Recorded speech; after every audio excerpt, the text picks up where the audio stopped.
give support to your student in both reading and writing. And I know you shared those with me. So I'm going to put up the reading one and just kind of let you talk about that pyramid and what does that actually mean?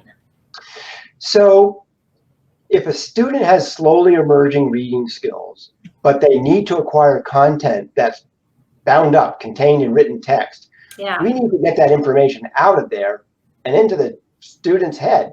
Right. And that's what we need. They need the most. They need the information. They don't need to struggle with a task that is beyond the scope of what they can do.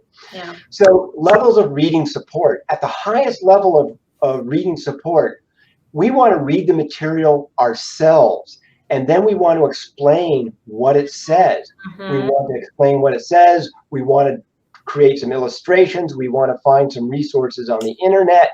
We want to read some sections aloud. And so it's a very, very scaffolded approach to reading support. The next level down is reading the material aloud to the student. Now, with many individuals with dyslexia, it's not just a reading disability, it's a comprehension issue.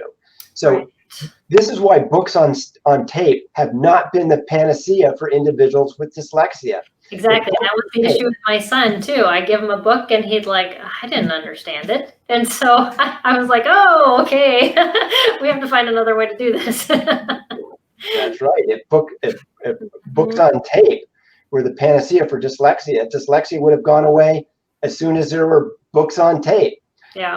But the problem is dyslexia is more than a reading disability. There's lots of areas of comprehension and certain types of memory, especially in the area of sequence, that are also impacted. And so simply reading aloud doesn't always solve all of the challenges individuals with dyslexia have. So if we are going to read aloud, we still want to provide illustrations and diagrams and timelines and other visual ways of visualizing the information. The next level down is have the student read aloud.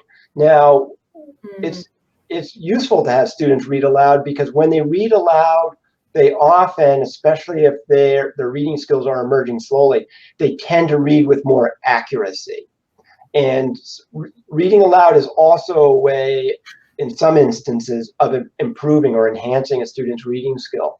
But reading aloud, again, does not address all of the comprehension issues that a child with dyslexia might have. And at the very lowest level, it's having a student read silently and check for understanding.